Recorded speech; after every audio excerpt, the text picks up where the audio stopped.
Can I check your surname? Plague. Surname Plague. Jennings. Jennings. Ronan Plague. Ronan Jennings. Cool. Jennings Plague. Ronan Jennings Plague. Yes. Plague.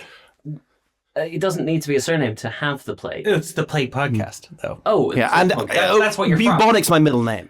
Sorry. Oh, good. That's less exciting than the Secret Agent one. You sound like you've got the bubonic plague. Well, bubonic's my middle name. Not quite as cool. My little sister died when she was 4 years old. But those bubos, they were... Anyway. Well, we're rolling now. Oh, no. Family so traditions sorry. and all that stuff. Yeah. Welcome, everyone, to the Ancient Robot Podcast. As always, I am Dougal. And I'm Gelb. And we are joined today by Ronan Jennings. Hello. Ronan, introduce yourself and what you do and possibly why we invited you. Although you might not know that bit. God, you got me on? Oh, thanks. So I'm Ronan. I make all sorts of games, but mainly escape rooms and immersive experiences. And I run Secret Solstice games just down the road. Your rival, but no, good friend. It's a very friendly rivalry. Yeah, it's a very friendly rivalry. It's funny. Sometimes people come in and go, "Oh, well, I'm an Ancient Robot regular, so I can't be seen here." And they look over, and Morgan's just in the corner of the room, already in full pirate regalia, and they go, "Oh, okay, never mind. This is fine." Yeah. I think there's been one fist thrown. No, there has been no fist thrown. Yeah, you did throw me through that window that one time. I mean, you deserved it. It's yes. So you run Secret Solstice, which is a board game cafe in Leith as well as these immersive escape room experiences. Yeah. I was lucky enough to go on one of your escape room experiences many moons ago, back when you weren't in the Secret Solstice space, but was very impressed. And I think from a design perspective, there is a really interesting crossover between game design as a either video game, board game, physical game thing, and escape rooms. Have you found sort of the same thing with your designing of escape rooms, is learning things from board games or the other way around? Yeah, hugely. Yeah. I'd say mainly video games is what I'm actively looking at, with sort of board games in the background subconsciously. Because I think a thing that video games can do really well is you can have any sort of game mechanic. You have FIFA, strategy games, you've got shooters, puzzle games. All of these are all video games, and it could be any sort of experience. But kind of historically, escape rooms, they always only ever have one game mechanic, where it's just puzzle, solve a puzzle, and that's it. Find three numbers. Those three numbers are the code to this padlock. Yeah. With no disrespect to other escape rooms out there, you're all great, love you, but you suck. But no. But it's easy to fall into the same trap of just, okay, there is a style of gameplay and that's what this is. And it can be dressed up in different ways, but when it comes down to it, it's the same sort of thing. But with video games, you can do so much. So I always thought, okay, how can you apply that? How can you do something a little bit different? How can you find a new game mechanic in this format of going into a room?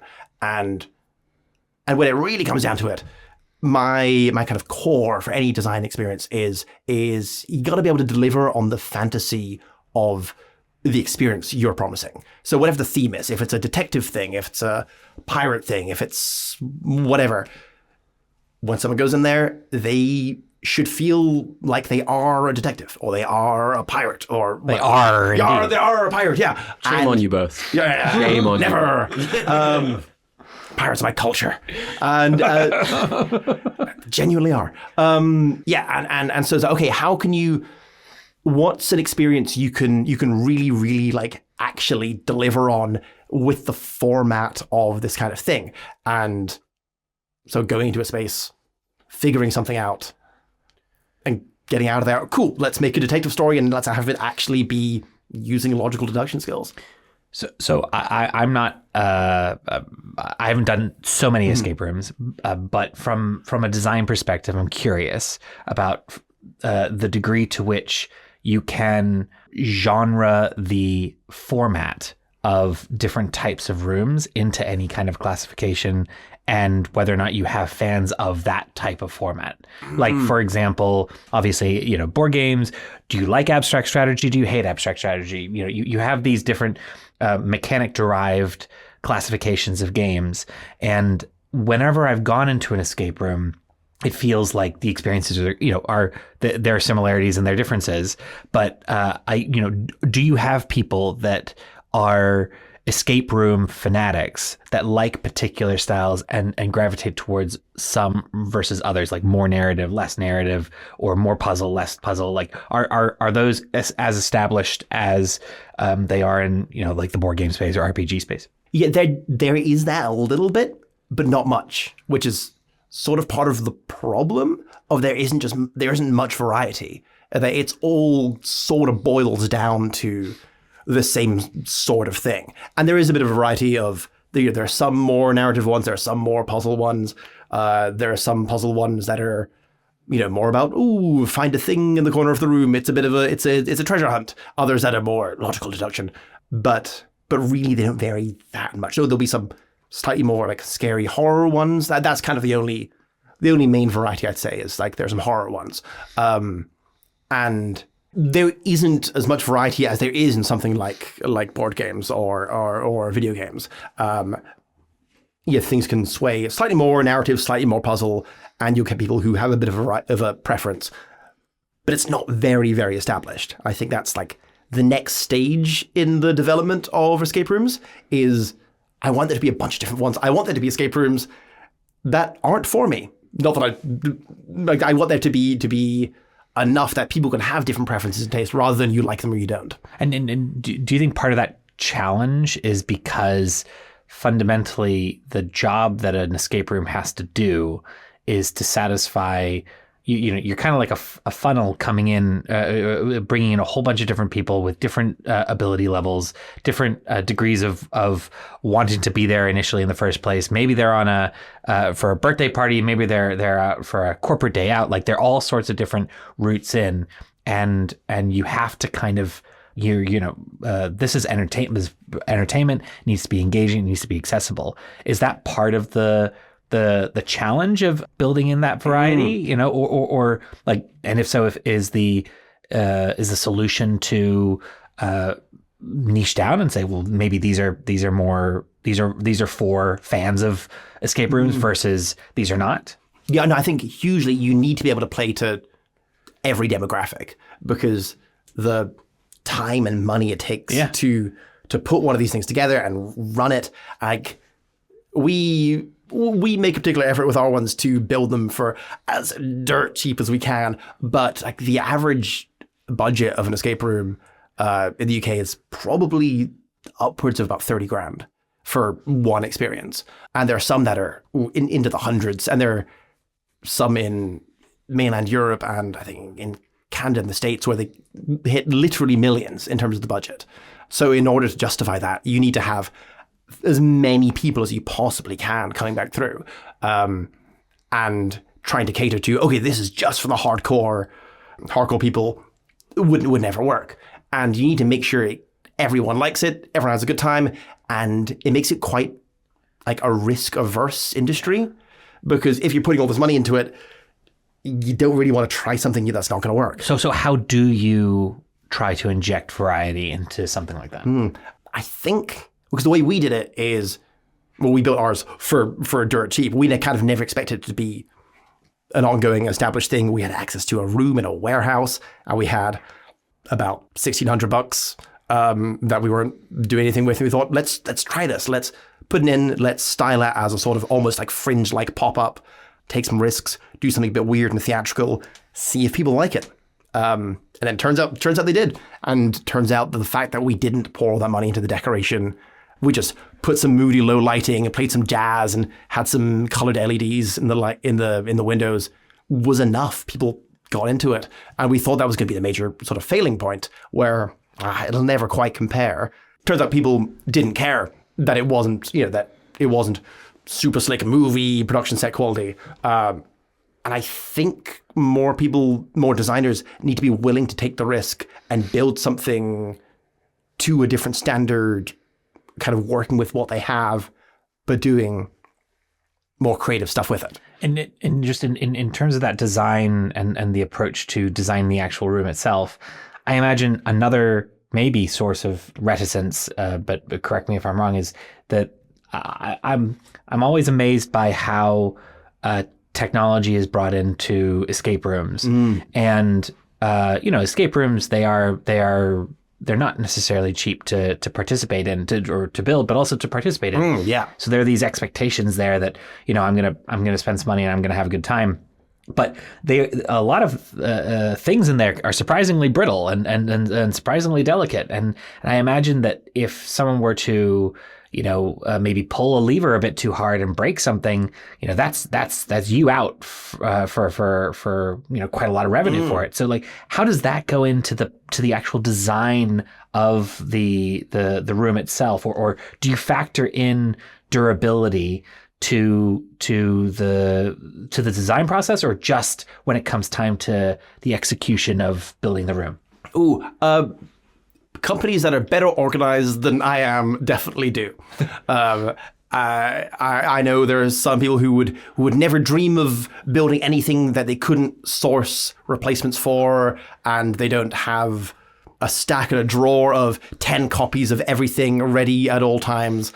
Well done to you guys. More people, including me, should be like that. I just sort of deal with it. A lot of my games are sort of cobbled together off of things I found on Amazon and in my home and duct taped together in interesting ways.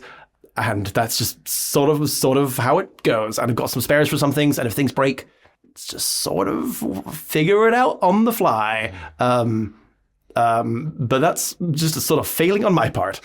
One of the things I was really interested doing the escape rooms I've done of yours is that kind of difference, I guess, between the escape rooms that you have designed and the escape rooms that other escape rooms I have been to that do fit on that more, I guess, mechanical level of stuff, of a lot of padlocks, a lot of different bits and pieces, putting some different places for sure, and searching for hidden information and things.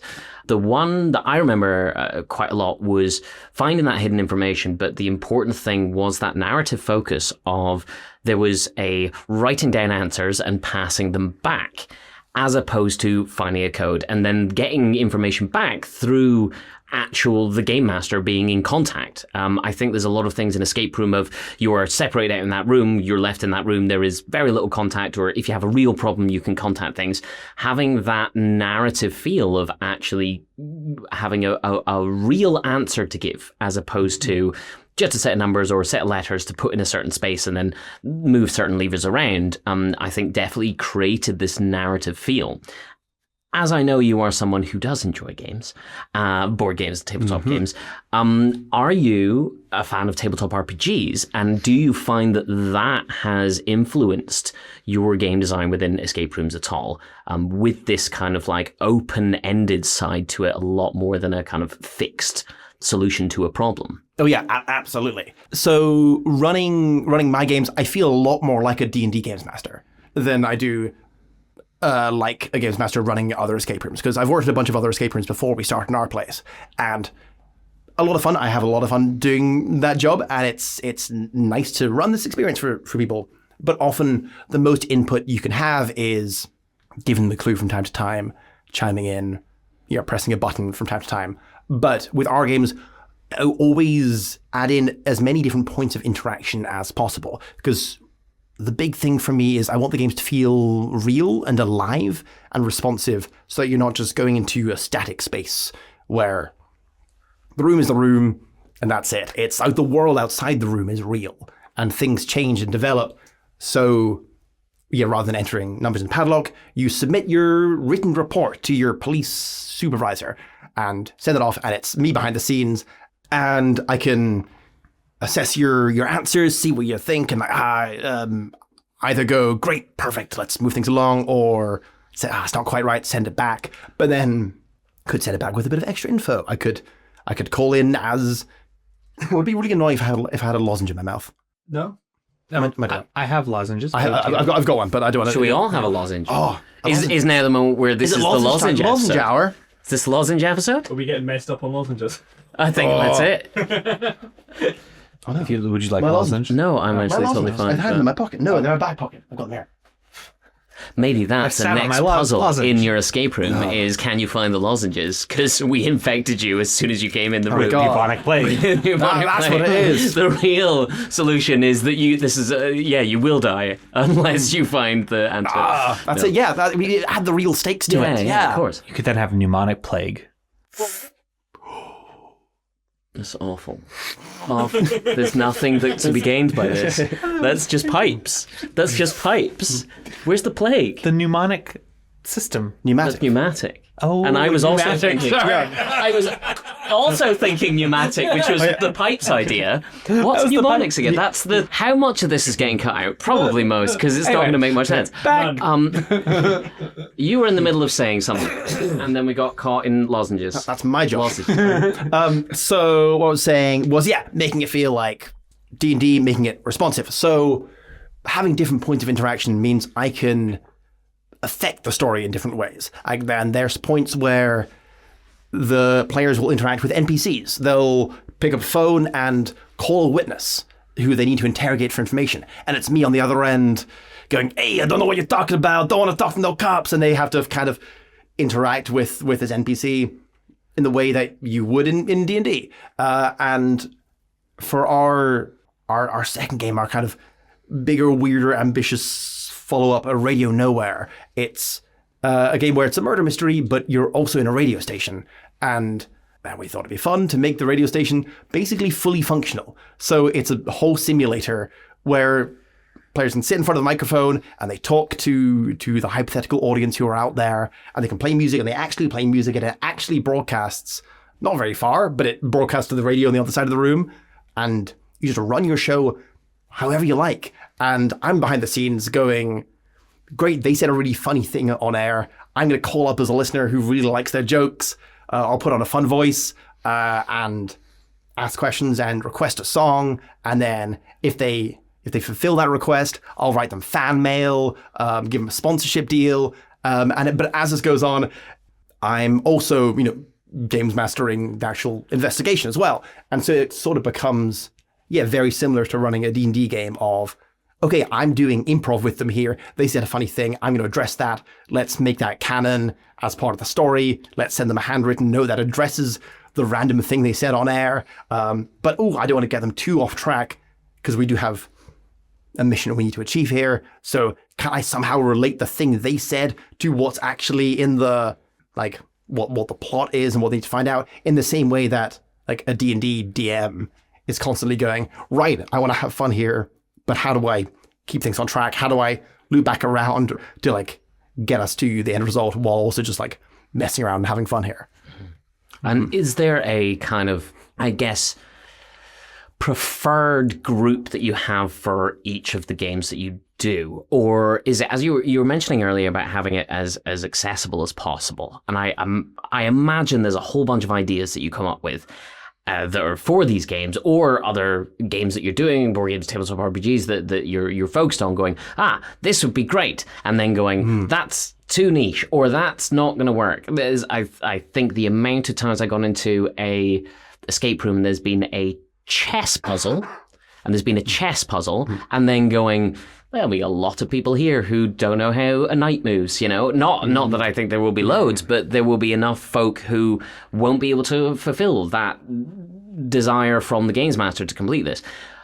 Are there a lot of ideas that you haven't put in to the games that you were like, I really wanted to do this?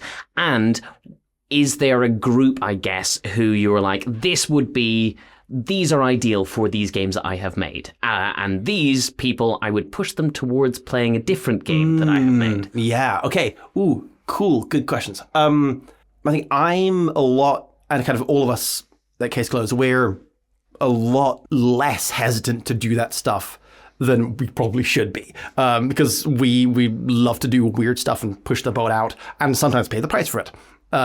In the first few months of opening some of our new games, we'll have a lot of people sort of bounce off it at first before they can get stuck in, because we're asking quite a lot of them at the beginning. It's not just great, cool, welcome, you know what the deal is here. There's a lot of onboarding required, a lot of, hey, here's how you approach this, on a moment-to-moment level, like, oh, do you know how a knight moves? But also on the grand macro scale of, oh, this is how the entire game's going to work. You're going to be doing improv on the radio, but also solving puzzles. What do you mean? That's just how the game works. Have fun with it. But my inclination is always to try and make something work, rather than dial it back. Always push forward, but tutorializing becomes the key of how can we make the sort of opening of the game or the first section to each puzzle be a little mini version of the larger thing that teaches you how to do it. So if you're solving a murder and running a radio station as this game, the first thing you do before anything happens is you say one intro line to the microphone and you have a little read of a paramedic's report on the murder. And that's great. You've got the basis of this is the basic function of how this works. Everything else from now on will be just a bigger version of that. But then in terms of specific things with like outside knowledge, that's easy enough to like with the whole the night thing. It's easy enough to just kind of put a sign nearby or a book handy, just saying, hey, this is how a knight moves. Get on board, and we'll go from there. Because if an idea is good enough, you can find ways to justify it or give the players the knowledge they need. It gets harder, but it gets kind of more abstract in terms of like the concepts of what you're dealing with. And how do you find you're building experiences, which is, I think, part of what the Board Game Cafe is for as well, is that kind of experiential side of things. But within a game, be it a video game, a board game, even tabletop RPGs and escape rooms, there is a competitive nature to it. There is a thing of, well, I want to know where I was on the leaderboard, or what if I can't finish this in the time that's there? Am I stupid? How do you kind of deal with the competitive aspect of players within an experience? That's a big thing we come up against a lot, because it's so built into the culture of escape rooms that it's, you got 60 minutes, go as fast as you can, get the high score. If you don't do it in the hour, you lose. And if you do it super fast, you'll be on the leaderboard. You're the best ever. And that's not what we're about. That's not what I like very much. As far as you get an hour and a half, you'll probably take most of the hour and a half. Everyone gets to the end one way or another. Sometimes I need to pull a lot of strings behind the scenes to make that happen. We don't have a leaderboard at all because I don't want to encourage people to go fast. I want them to take their time, sink their teeth in. I want them to go into the moody noir detective's office and not go, right, what can we find? I want them to go, right, a man died here. And get into the headspace of the kind of detective mindset, which you can't do if you're rushing against the clock. And that can be a difficult thing to fight sometimes, because a lot of people come with the expectation of, right, before we start, what's the fastest time? And I have to go, don't worry about it. And they go, no, well, what's the fastest time? Just don't think about that at all. We don't have a fastest time. And but then often we'll still try and go as fast as possible. But because our gameplay revolves a lot more around kind of making sense of things and understanding narratives rather than finding codes and keys and stuff, you do sort of need to slow down to be able to wrap your head around stuff. So that's kind of naturally balances itself out. Someone will try and go as fast as they can and then realize stuff isn't sinking in and will have to just kind of reappraise it. But in terms of, the competitive nature of, will we finish or not? When we get to the end of like, will people manage to get to the end? Because it's a narrative experience. If you get 2/3 of the way through a movie and the cinema kicks you out, that would suck. You wouldn't get to know the ending because you watched the film badly, even though you paid the same as everyone else. So it's really important to me that everyone gets to have a narratively satisfying experience. But unfortunately, some people aren't as good at this sort of thing. So, but because we have so much interaction, like I was saying before, I'm like a D&D games master rather than just someone pressing a button every 20 minutes. There's things I can do behind the scenes to go, okay, you submitted this answer. It's not quite what I was looking for, but you get the main idea. You understand the important thing, and you've made a mistake on a couple other ones. Close enough, let's go. Or I can send back through a new mission, a new report, but this one doesn't have the side quest that it was going to. It leads straight to the finale rather than sending you off on some tangent so we can get there in time, that kind of thing. So that everyone gets that kind of same conclusion. As an avid gamer that you are, are there any things that you have taken from physical board games, or at least ideas that you've taken from physical board games and you're like, this fits really well in an escape room setting? And are there any board games that you're like, this gives me what I want from the experience? Like, it puts me in the world, very much like you're talking about your escape rooms. It's about being in the world and having that experience. Are there any board games that you see that you are like, I love this experience because this puts me in that space and I get to play through that space? And I guess both mechanically and narratively.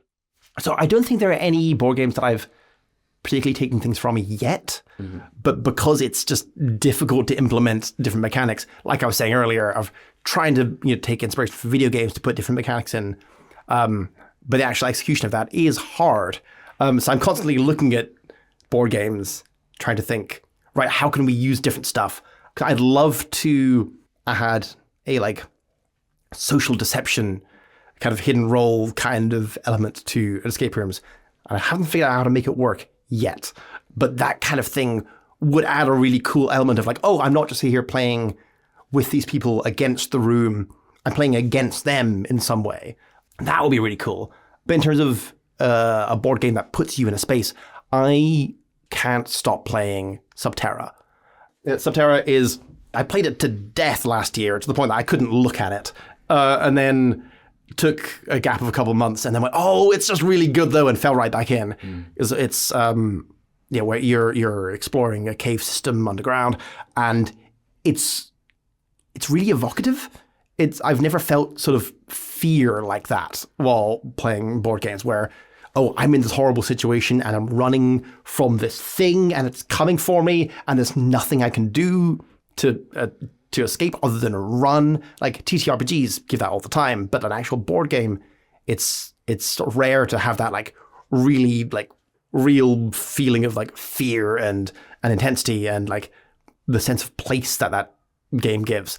And so bringing that sort of feeling would be really good. I think it's great that kind of that side of games with things like Subterra and the Night Cage and things like that only ever happen in or that, I guess, horror-y feeling I found has only ever happened in cooperative games, which I found really interesting, is that the competitive nature of a game means there's a person against you.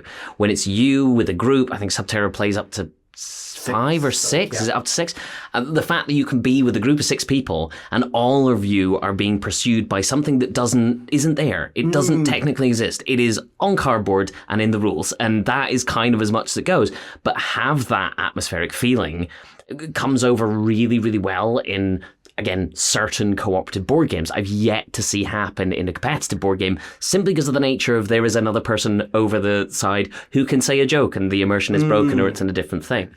That's really cool that you found that. Yeah. So thinking of the comparisons between board games and escape rooms, one area that I'm just interested in is the creativity that a constrained space provides you, and so it provides you the opportunity to be creative, but within that confined space, or in your case, confined space, and in board games maybe contained space. But I'm just curious: are there specific? You are making a world in a room. Are there ideas that you have that you haven't seen before that you're really keen to do, maybe in the future, that are just completely, out there? Ooh. Spoilers warning for anyone in wanting to go to future escape rooms that have not been made yet. This is the time to stop listening to the podcast. Maybe just general themes. No. I want to know specifics. No, there's Step this, by step, please. There's this idea we've had for it's been in our back pocket for forever, basically. We call it Spooky Beasties. As because we can't come up with a better title. It's the hypothetical horror room in the future where you're monster hunting and just pulling in every idea from every video game and every game we've made and board games and really getting into the like making a Metroidvania essentially. But we need a big space with lots of different doors that could all lock in different ways, and I want there to be a sort of Resident Evil 4 style like merchant in the corner of the room, and like, oh, I can't get through this door, but I can't get through this door either. I need to say a UV torch to get through here, or a magnet to get through that one over there. I don't have either of those, but what I do have is 5 points of in-game currency, which I can use to buy one of those from the guy in the corner, who's me in a big cloak going, yeah, what are you buying? And so you can get that, so you can have that interaction, make it feel real, make it feel alive, talking to this character, buy this thing, make this choice, go down that route, which is different to if you would have gone down that route. So I guess this is more like Resident Evil than like board game sort of stuff. Betrayal? With the house on the hill? A little bit. Yeah, a little bit of betrayal. Yeah, betrayal. yeah. Because then doing stuff like, oh, and what is the monster here? It could be different every time, and so you could come back, play it again, choose a different loadout when you begin, gather different equipment, different items, or even before you begin, go right. Well, do we want to bring a crossbow or a magic lantern or a whatever? Because that was helpful last time, but we don't know what's coming up this time to make something totally replayable, that you could go in different routes, have different experiences, have different narrative endings. Yeah, that's the dream. That's the big idea that we don't have the space or money or time to make. I was going to say, might need slightly more than £1,600 to make that work. But I'm down for it. That sounds amazing. 1601. Yes, that's the code on the door that you need to put into it. What? Yeah, don't give it away. Don't you? Say that. Oh my God, that's fine. Have you guys played or heard of Bridge Command? Yes, I have played Bridge Command. You played Bridge Command, yeah. Yes. Heard it, but there's also the big experience down in London. Yes, that's is that the same thing? Yeah, okay. Yeah, because I feel like that's one of the only things other than escape rooms that's in that genre, that's in that like kind of medium of live action like games, other than like LARPs and stuff, where it's, oh, you go in and you pay for this experience and you go in and you play a game together. And it's so cool. I think, weirdly enough, my brain goes all the way back to the Crystal Maze. And I think escape rooms wouldn't exist if not for the Crystal Maze. You're right. Which I still delight in. And I know that they have opened a Crystal Maze experience down in London too. And they have. Desperate for it. I hear really good things. So that Bridge Command, that sort of thing. When is the time when Case Closed expands into these giant, amazing immersive experiences that are secluded in a huge industrial estate in Edinburgh because you've taken it over all? Tonight. It's happening live. You've decided. Everybody's here for it. This is being recorded in an industrial estate. When I have more money and time. But I'm desperate. I'm chomping at the bit because we've got a great venue with loads of different spaces where we are now, and we've used them all up. And there's nowhere else in there to build a new thing. So yeah, I guess the next step is once we make some more money, build up some money, and find a big space to go and make something huge in. Really looking forward to it. Well, thank you so much for coming and joining us, Ronan. Thank you. Always incredibly interesting to get your insight and opinions on games and things. If people want to come and see one of the various things that we've been talking about, the Secret Solstice Board Game Cafe or Case Closed or any of the other things that you are into, where is the best place to find you and find more information about it? So if you check out our website, caseclosededinburgh.co.uk, All the information's there at secretsolsticegames.co.uk. For the Board Game Cafe, we're down in Leith. Come check us out. Walk in. We're open sometimes. Come to hang out. Yeah. Do that, basically. Will do. Look at our websites and come hang out. That's the main stuff. Absolutely brilliant. Well, I'll be there, definitely. Gelb? I've been. Okay, you I don't don't need to go anymore. anymore. Yeah, done it once. One again. Been in once, don't need to go. I've been told I have the face for radio, so I'm keen to go and play that. So I mean, yeah. You barely have a face. Thank you for listening to the Ancient Robot Games podcast. As always, I have been Dougal. And I am Gelb. And this has been recorded and edited by Ryan Scott. If you liked this, or didn't... Even if you didn't, please let us know in the comments or via email or Pigeon, if you got Pigeon. Follow us wherever you get your podcasts. And if you like us, drop us a line. And if you don't, do this really, really cool thing where you press follow or like. It actually works against us. So we'll still get the message. Thank you very much for coming and listening with us. And we'll hear you next time.